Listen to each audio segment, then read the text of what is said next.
Hey everyone, welcome back to the channel. Hope you're all doing awesome today. So for this session, I've got a fresh batch of stories lined up for us, a few shorter ones and then one longer, more intense read. As usual, they're a mix, some sad, some not so much, touching on those tough topics like abusive relationships. While I read, we'll be continuing right where we left off, building up my cozy little house, and yeah, I'm definitely not the best builder out there, but hey, you're here for the stories, right? Really hope you enjoy the stories and the gameplay today. Alright, let's get started. I found out my wife was cheating on me emotionally last week. I found it through a notification when she was in the shower. Okay, classic start phone notifications exposing secrets like they're on a mission. We are both 33 and married for 6 years. In my eyes, everything was good. Funny how one can hide their betrayal without other party noticing. I confronted her right away and told her to open the phone to show me the messages. She refused first, but gave up after I told we are getting a divorce. Bro skipped every side quest and went straight to the boss fight. The texts were not that old and there were not many. It was obvious most of the texts were deleted. Ah, yes, the delete your browser history method. Timeless. I asked her questions about the affair, why, who, where, how. I will not go into details as I want to stay anonymous, but I was trickle-truthed in the end. She got caught and trickle-truthed me. Trickle-truthing is like peeling an onion except it's lies and crying. I do not believe her and what she said about the extent they went. At the beginning of our relationship, I made it very clear that cheating in any form is a relationship ender. I told her to get a lawyer because we are getting divorced. She asked for marriage counseling, promised to change, and even make her life completely dependent on me, leave the job, not leave the house, and give me all of her digital devices. This isn't a marriage proposal anymore, this is a hostage negotiation.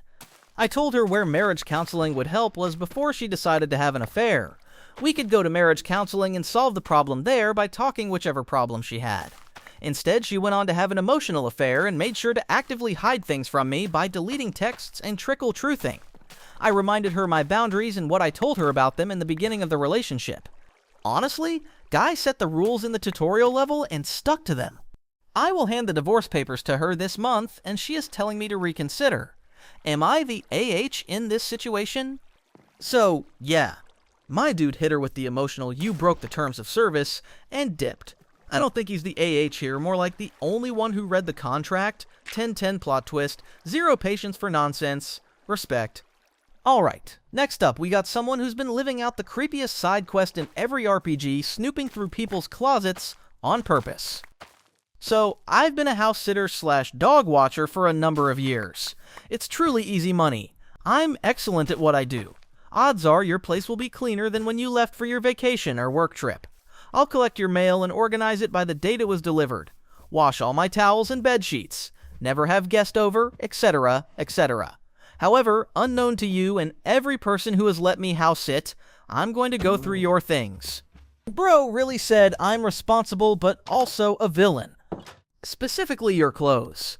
Mainly just your clothes. I'll open and go through every closet and open and go through all your drawers. Dresses, suits, bathing suits, sweaters, pants, skirts, underwear, scarves, jackets, hosiery, hats. You own it. I'm gonna take a look. If I really like something, if it really catches my eye or gets my heart going, I'll try it on. I'll stand in front of your mirror and see how it fits me. I'll wear it around the house and see how it feels. Especially if you're a married woman. For some reason, your things in particular, I love to look through and wear. This dude's got main character syndrome and stealth mode activated. Yes, the thrill is doing something I'm not supposed to be doing, and the thrill of possibly getting caught in your sexiest outfit. But mainly, if you thought it was nice enough to buy and wear, I want to see why. When I'm done, I'll fold it back up or hang it exactly how I found it. You never know. How do I know? Because you've asked me to house sit again and again and again. It started when I was back in high school. My friends would have a party, and when everyone was outside, I'd go upstairs and see what their mom had tucked away. Then I'd try it on, see how I looked. Fold it back and put it away like nothing ever happened. Then I started house sitting and found out I could have free reign and not have to sneak around. I'm sure this all sounds incredibly creepy and like a breach of trust. I'm not looking for advice, just wanted to get it off my chest. No worries, bro, but you're getting reported to the HOA anyway. Looking back, it does feel wrong, so I regret it. Yeah, this wasn't a confession, it was a speed run to never being hired again. House sitting? Nah.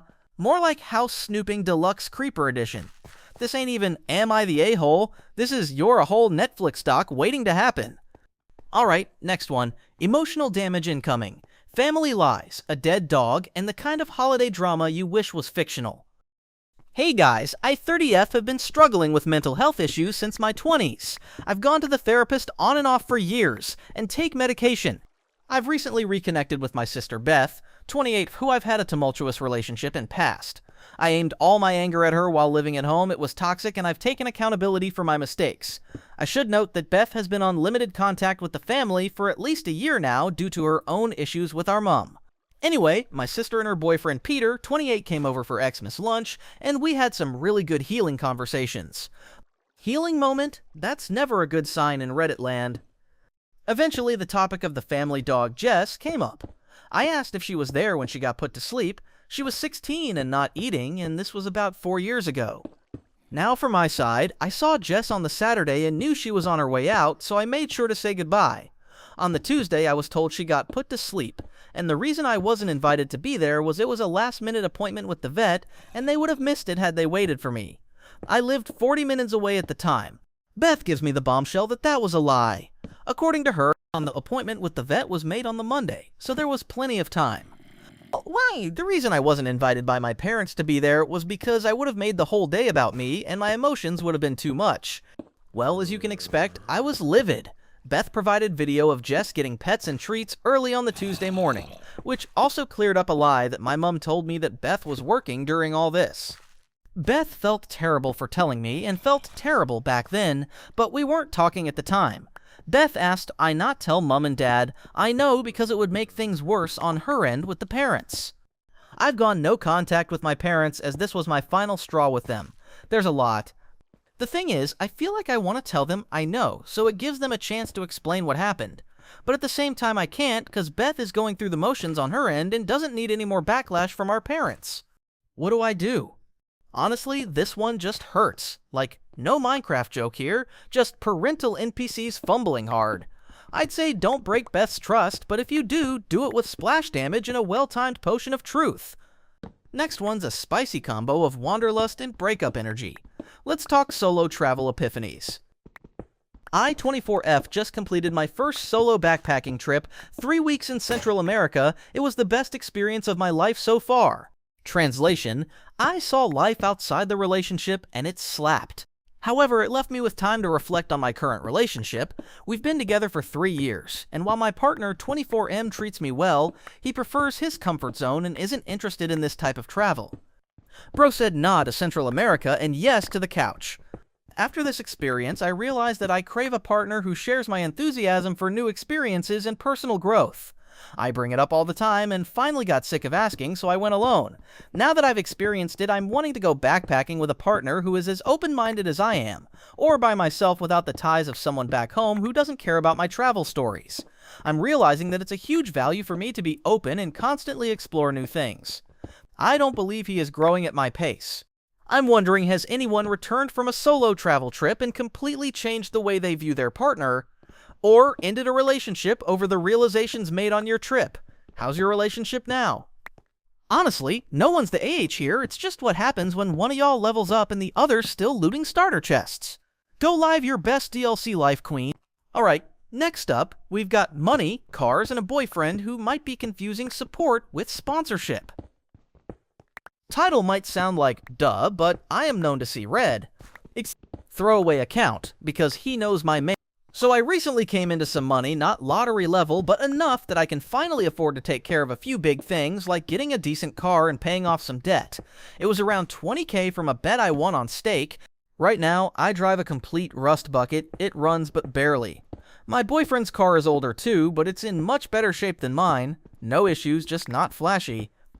The thing is, he doesn't currently work. He's been staying with me rent-free for a while now. I cover food bills and everything else.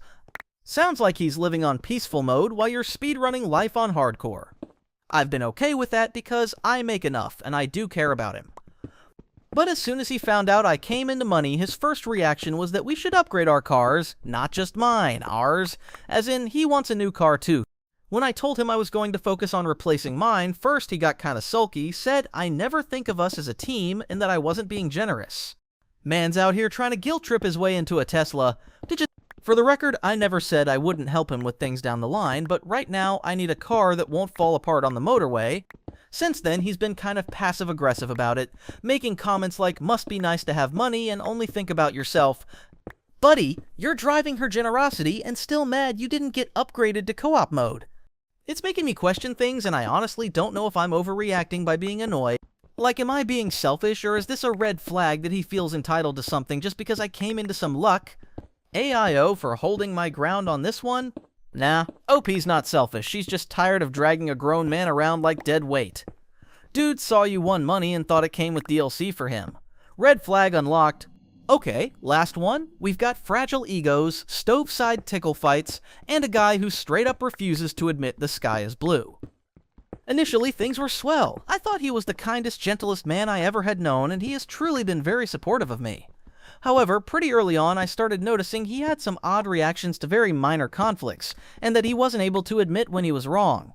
He also interrupts me a lot. That has been an issue our whole relationship, despite me asking him to be mindful of that. He does not have anger issues, unlike some men I've known in the past, and I am grateful for that. I know he'd never yell at me, but on the flip side, his response to any sort of negative emotion, fear, annoyance, disappointment, is on the far opposite side of the spectrum. He has a tendency to shut down or deny fault. All this has started happening more frequently, and now a year later, he doubles down and refuses to admit fault even over the silliest things. Admitting I'm wrong? Couldn't be him. Pride level, final boss. Definition of what I consider a silly thing? The meaning of a word. Not even 2 weeks ago, he got frustrated because he tried to correct me on the definition of a word I used in a sentence. I was feeling sick at the time, and moments before he was trying to help me feel better, until I used the word facetious in a sentence, and he suddenly decided to launch into a debate with me over what it meant. I told him the definition of it, I knew it was correct how I'd used it, and he just couldn't believe me, said no, that's not true. Here, let me Google it. Then he finds the word online, starts reading the definition, and I literally hear his voice falter and trail off as he realized the definition gasp matched what I had told him.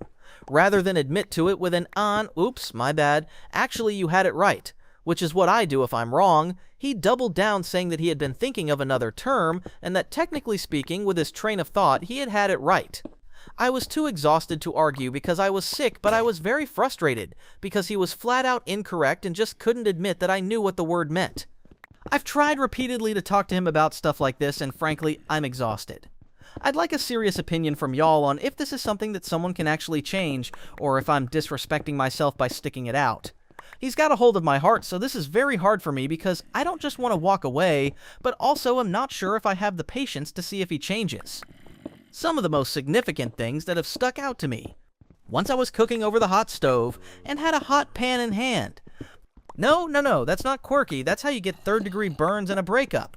He came up behind me and started tickling me. Weird time and place to tickle someone, eh? Not the safest thing to do. I told him to stop. He didn't. Continued tickling me, and he ended up squishing me between his hips and the stove. I was using the closest burner and was unable to unwedge myself from between the stove and him, and I could feel the heat from the stove on my face, and he was still tickling me. I got scared thinking I would get burned because he wouldn't stop, and so I raised my voice at him to stop it, that it's dangerous to do this by a hot stove. He immediately backed off but didn't say sorry and walked quickly and wordlessly away from me, sat down on my couch and turned on a sports game super loud. I was very taken aback. He never brought it up until I served the food I'd been cooking, and only because I asked him if we could talk about what happened. I told him that he'd literally put me in a tight position, and that what he'd done had been dangerous to me, that his tickling and pinning me against the stove could have gotten me burned. Eventually he said sorry, but never said that he wouldn't do it again. That specific thing hasn't happened again, but I mention that because this is a common thing. Anytime he has done something that bothered me, he never says that he'll try not to do it again, and his reactions to any future negativities or expressions of negative emotions like the former situation, my fear response, are always the same: shutting down or defensiveness. Later, he explained to me that he has a tendency to be passive-aggressive, and that in times of stress he retreats to his own head, and that by the time he is ready to emerge, he is over it and doesn't want to deal with the situation anymore and wants to move past it. He acknowledged this is problematic because that is not healthy communication, but it's continued to be a problem. Another time, we were driving somewhere, and he didn't look both ways before making a turn. There was a car barreling towards us, going extremely fast, and he just didn't check if the coast was clear, and we almost got T-boned. I am certain we could have gotten into a horrible wreck if I hadn't been watching and shrieked at him to brake. It would have been on my side of the car that got impacted if we'd been hit. I was very shaken, it was a narrow miss, and after we started driving again, now, I don't like to be a backseat driver, but what happened endangered our safety and he hadn't been paying attention. I gently told him to please be more careful in the future, especially because that wasn't the first time I had to tell him to brake. He seems to be very absent-minded when he drives and gets way too close to people on the freeway, leaving no room to brake safely. His response was to get defensive. He kept saying that he didn't see the car, didn't acknowledge that I was scared, didn't apologize, and then proceeded to not speak to me for the rest of the drive. I found out yesterday, over 2 months since that incident, when we had a serious talk about his behavior in general, that apparently he was offended back then by me asking him to be careful, and said he got really quiet on me because, I quote, he knows he's a good driver and it upset him to hear me criticizing his driving. He wasn't paying attention and we almost got slammed. I was just asking him to please look both ways and be more careful in the future for both of our sakes. Finally, the biggest issue is about a month ago, he tried to initiate sex, but I wasn't in the mood. I was polite and apologized. Well, he got up, said nothing in response to me, and walked over to my kitchen table and put his head down on its surface and closed his eyes. He then proceeded to spend the next several hours all but ignoring me. I tried to talk to him and ask him what he was thinking, feeling, and could we please talk about it, because it was clear to me this was a response to me not being in the mood for intimacy, but he told me everything was fine. I ended up crying later on that night when I walked him to his car because he was still being cold even then. The next day, he apologized profusely, said he was only thinking of himself, and said that he'd actually been frustrated. He's done this delayed apology thing a few times in other conflicts we've had. A short time after that, I was still bothered by what he'd done, because he was acting like everything was fine despite not telling me that he wouldn't do that to me in the future. Meanwhile, I wasn't able to move past it because I had zero reassurance from him that something like that wouldn't happen again, and then I realized that what he'd done was something called stonewalling. I tried to talk to him about it, and he became defensive, quite contrary to the many apologies he'd given me prior, and then tried to say that actually he had just needed some quiet time when he was ignoring me, and that he wasn't stonewalling. I didn't buy it, because if he'd really needed space, he could have told me, hey, I'm not feeling happy because we didn't have sex, can we please talk about this later? And I would have totally understood. But he ignored me for hours and denied anything was wrong, only to tell me the next day that actually he thought that my turning down sex wasn't fair. He said his thought process at the time had been, why doesn't she want sex? I'm a good boyfriend, and that he felt very frustrated. I asked him to please just promise he wouldn't stonewall me again because it hurt really bad, and also what he was going to do to try and improve his communication so he didn't shut down on me, because I said it was exhausting me to do this over and over every time he shuts down on me, and he became defensive again, saying that he's not perfect, and that I don't know what you want from me. Then he started apologizing again and saying he was being selfish after I called him out for how ridiculous that was for him to say he didn't know what I wanted. I'd been very clear what I needed from him. Better communication and to not literally ignore me and lie to me if something was wrong / bothering him. We hung out yesterday and talked about this. Was a great day overall, but this stuff lingers in my mind because I'm not sure if this will get better, because what stuck out to me yesterday was he told me he thinks this is an ego issue. No matter what the situation is, whether he's debating the meaning of a word with me and realizes he's got it wrong, or if I'm upset from something he did to me, he said he takes it all as criticism against himself. He doesn't know what to do to stop reacting this way and just said he'll try to not get stuck in his head. Honestly, if your whole vibe is communication and growth and his is deny and disappear, you're playing two different games. You're trying to co-op, he's ghosting during boss fights. Might be time to put your energy somewhere it levels you up. Alright y'all, that was a roller coaster. From emotional cheating to creepy closets to travel breakups, Reddit once again delivers chaotic vibes and unskippable drama. Don't forget to drop a like if your ex ever doubled down on being wrong, and sub for more chaos while I dig for diamonds and these people dig their own graves. Catch you next time.